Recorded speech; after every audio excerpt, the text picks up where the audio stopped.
Stiamo parlando intanto fuori onda di tutte le modalità informatiche via web che sono a disposizione dei cittadini in alternativa alla fisicità. Ci sono aspetti positivi pro e contro. Da un lato la persona che ha difficoltà a spostarsi da casa, a postarsene a casa, si attiva col CIE, con lo SPID, con tutte queste cose qui, il sistema, e va sui propri conti e tutte le informazioni che vuole. Se è digitalizzata, e quindi primo una cultura digitale che forse gli over 80 non hanno, quelli che non si possono muovere da casa forse non hanno, se ha questa capacità propensione, però dall'altro c'è l'aspetto che non si muove più da casa, quindi ancora peggio. Quando voi parlate di invecchiamento attivo vuol dire anche avere modo di socializzare, anche con l'addetto allo sportello classico della posta, perché aveva notoriamente fisiologicamente più pazienza, no? Una preparazione che veniva fatta. E quindi c'è il contro. Ruolo sociale, prima parla lei, segretario, poi sentiamo un po' anche dall'altro punto di vista. Il problema è estremamente, come posso dire, grave, per un motivo molto semplice. Allora, qua non si vuole demonizzare il sistema informatico o le altre forme, perché sono strumenti importanti per quanto riguarda l'economia e via dicendo, però io devo mettere nelle condizioni le persone nel poter avere un accompagnamento per poter poi essere in grado, perché anche tantissimi non hanno, vuol dire, l'Wi-Fi o altre forme per potersi collegare. Come faccio io quindi dare una risposta a queste persone rispetto ai bisogni anche minimi che hanno rispetto al fatto, quindi il problema della socializzazione è un problema fondamentale. Pensiamo alle persone sole, anziane, voglio dire, che rischiano veramente di trovarci in condizioni, poi veniamo a scoprire qualche volta che si trova una persona anziana morta in casa e nessuno sapeva niente. Noi abbiamo questi dati purtroppo drammatici che ci sono. In aree poi che hanno maggiore difficoltà proprio dovuta alla mancanza, perché non c'è neanche una politica dei trasporti rispetto allo trasporto locale che funzioni.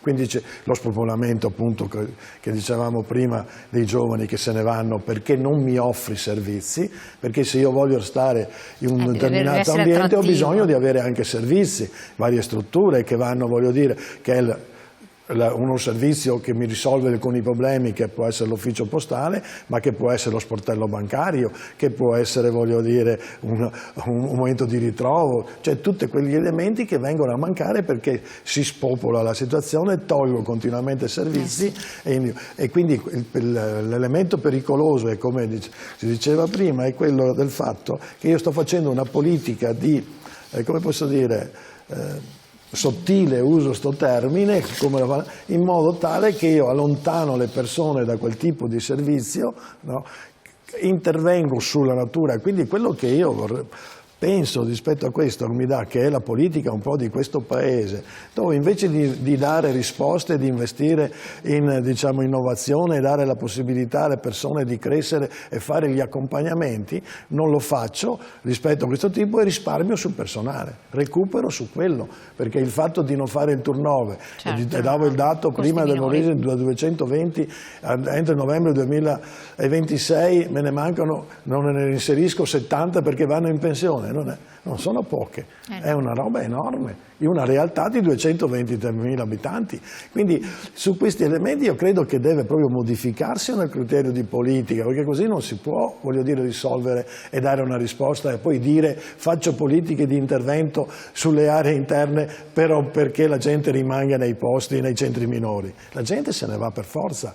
E però l'anziano non può permetterselo, non è nelle condizioni. Voglio dire, la pensione media di un anziano nel paese è 1.000 euro. Come fa? Voglio dire, bollette, il costo dell'energia, le altre situazioni.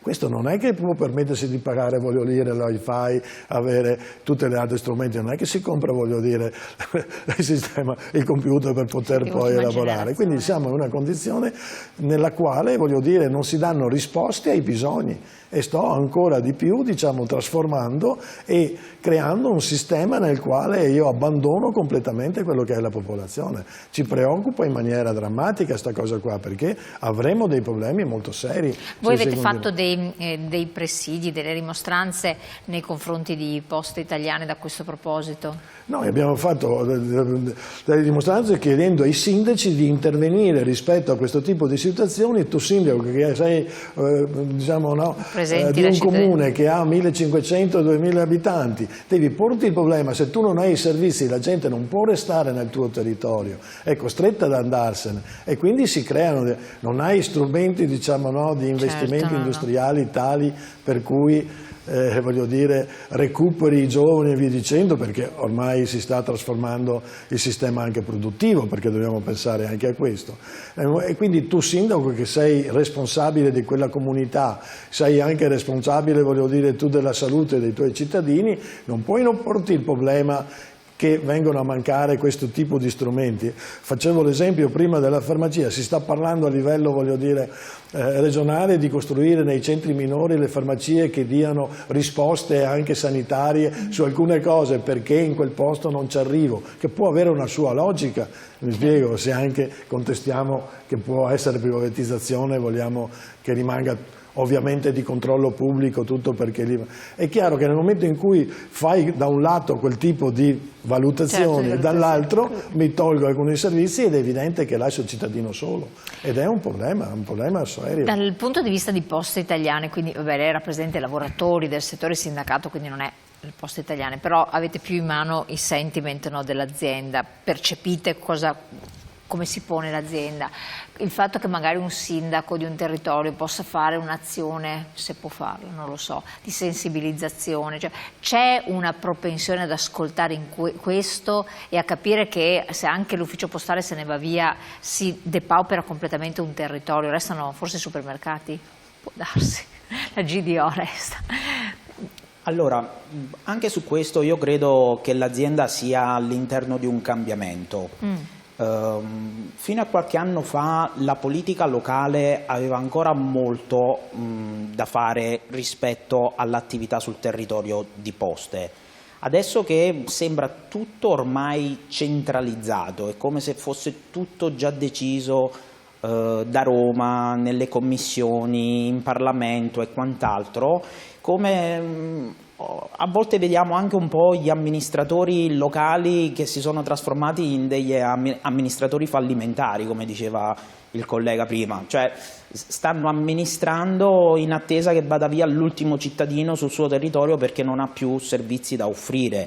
E allora poi c'è tanta retorica per parlare di spazio ai giovani, problema di natalità, problemi di vario tipo, ma se non facciamo delle politiche reali a sostegno di questo, allora l'effetto sarà sempre quello di provare a desertificare di più. Guarda, io le dico solo un dato: durante il periodo della pandemia Poste come fornitore ha emesso oltre 16 milioni di utenze SPID e questo dà, diciamo, un po' l'entità dei numeri anche di quella che è la massa dei dati che passa attraverso un'azienda come Poste.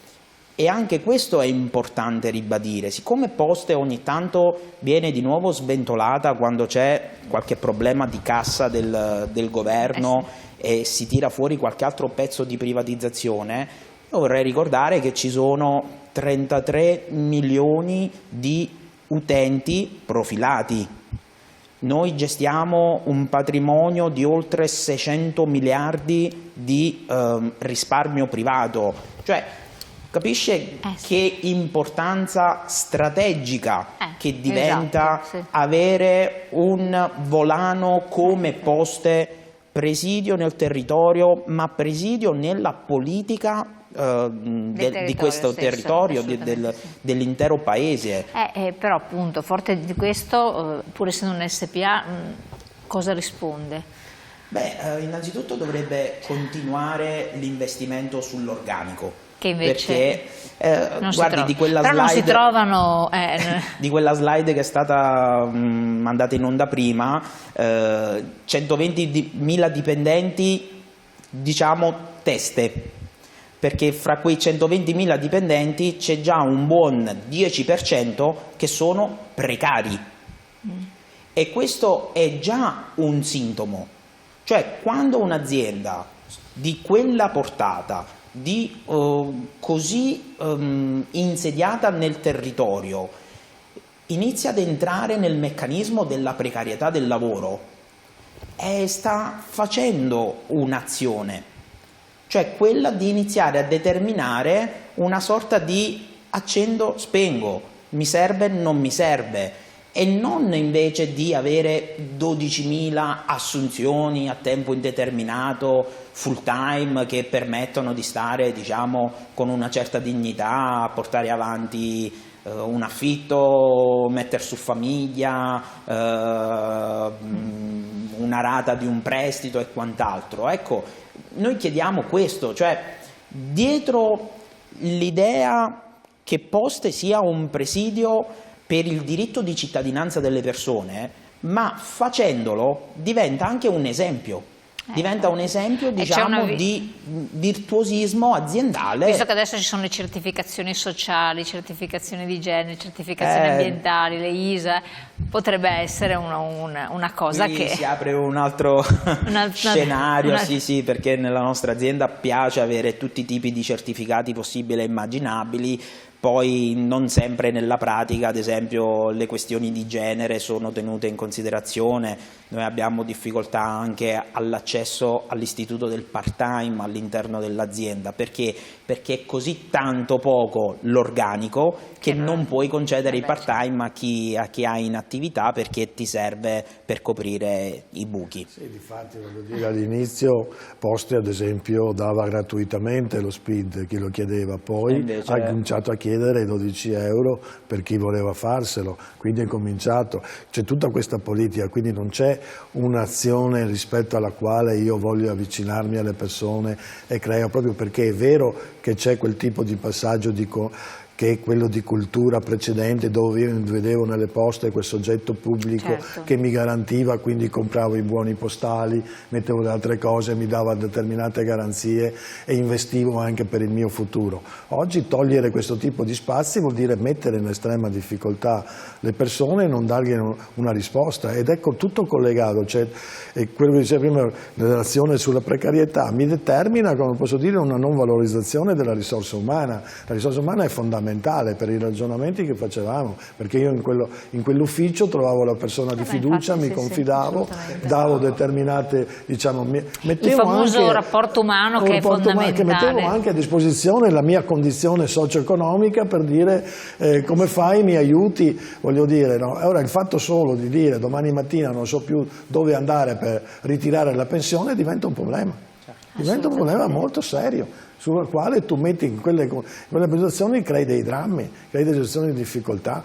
E come si interviene per dare questo tipo di risposte? Non certo abbandonando i territori. Ecco perché diventa fondamentale il discorso del cinema, diventa fondamentale, poi chiudo, il fatto che nel momento in cui tu fai determinate scelte politiche e dici che occorre riattivare le aree interne e do anche risorse per farlo, faccio delle deroghe, cioè faccio degli interventi per dire quella scuola lì, se anche ho 4 bambini invece di 10 la tengo aperta lo stesso. Certo. Questo allora tu fai una politica per quel territorio. Ecco perché è importante il ruolo delle amministrazioni, dei sindaci, per poter poi intervenire e avere un peso politico su queste cose, altrimenti non la va avanti la politica aziendale, che è quella che mette in discussione, voglio dire, il ruolo della persona e del rapporto umano che si può creare.